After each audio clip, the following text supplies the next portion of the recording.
ঘুম থেকে চলে আসলাম পাকঘরে, কারণ একটু অন্যরকম করে নাস্তা তৈরি করব। তো এটা বুঝতেই পারতেছি, নিতেছি চালের গুঁড়া। আমি চালের গুঁড়া ফ্রিজে রেখে দিই, যখন যেটা ইচ্ছা করে তৈরি করে খাই। বিশেষ করে আমার চাপড়ি চাটা বেশি ভালো লাগে। আজকে তৈরি করব চালের রুটি। তার সাথে ভাবতেছেন হাঁসের মাংস, গরুর মাংস না মুরগির, না তিনটার একটাও না, তৈরি চালের আটার সাথে খাবো নিহারি। আসসালামু আলাইকুম, সবাই কেমন আছেন? আশা করি ভালো আছেন। আলহামদুলিল্লাহ, আমরাও ভালো আছি। সবাই ভালো থাকেন সেটাই আশা করি।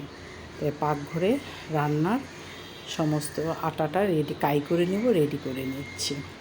এখন নিহারিটা চুলায় দিয়ে দিছি। আগে থেকে নিহারিটা আগের দিন রেডি করে রাখছি। এখন বাগার দিয়ে নিলাম পেঁয়াজ ব্রাউন করে, কারণ পেঁয়াজ ব্রাউন না দিলে তো ভালো লাগবে না। আর নিহারিটা সকাল উঠে রান্না করাও যাবে না, তাই আগের দিন আমি রেডি করে রাখছি। নিহারি আলাদা আমি কিভাবে রান্না করছি ওটা ব্লগটা আলাদা দিব। এটা ছোট্ট করে কি করলাম সেটাই। এখন নিহারিটা মোটামুটি হয়ে গেছে। পেঁয়াজ ব্রাউন দিয়ে দিছি ফ্লেভারটা সুন্দর আসার জন্য, কারণ পেঁয়াজ ব্রাউন দিলে নিহারিটা সুন্দর ফ্লেভার আসে, খাইতে খুবই মজা লাগে। তাই নাস্তা বানানো প্রায় শেষ পর্যায়ে, কারণ রুটিটা হয়ে গেছে। এখন সবাই টেবিলে খাইতে দিয়ে দিব। তাই নাস্তা বানানো খাওয়া শেষ, রান্নার আয়োজনের পাশাপাশি রিহাবে শুনলাম একটা চিল্লানির আওয়াজ, কারণ এই রিহাব সেন্টার, আবার এটা পাগলদেরও আড্ডাখানা, পাগলা গাড়া তো বলে, দুইটা মিলে এটা। এখানে যখন আমি রান্না করি বিভিন্ন সাউন্ড শোনা যায়।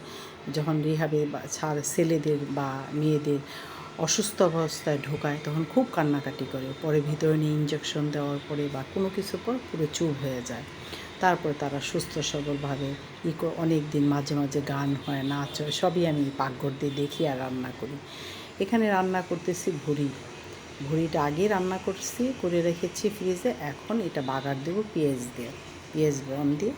এটা মোটামুটি জিরা পাউডার দিয়ে দিলাম, কারণ গরুর ভুঁড়িটা বেশ বারবার জাল না দিলে ভালো লাগে না, তাই বারবার জাল দিলে পরে এটা কালো কালো হলে খাইতে ভালো লাগে।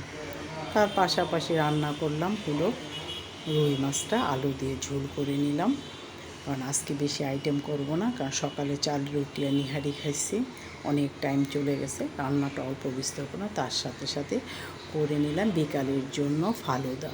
তাই সাগুটা তৈরি করে নিতেছি। সাগুটা সিদ্ধ হয়ে গেলে তারপরে ঢেলে পরিষ্কার করে নেব, শুধু সাগু দানাটা নেব সাগু ফালুদা তৈরি করতে। তাই বিকালের আয়োজনটা দুপুরেই সেরে ফেলি। আমার বিকালে পাকঘরে আসতে ভালো লাগে, শুধু চাটা বানাইতে ভালো লাগে। তাই রান্নার পর্ব প্রায় শেষ। এখন ফালুদা তৈরি করব, তার আয়োজন করতেছি কী কী দিয়ে তৈরি করব। তাই রান্না মোটামুটি হয়ে গেছে। বা রান্নার পাশাপাশি তো অনেক কাজ থাকে সংসার, মহিলাদের তো কাজের শেষ নাই। এটা করে সেটা করে অনেক কিছু, মাঝে মাঝে আপনাদের সাথে বক করি।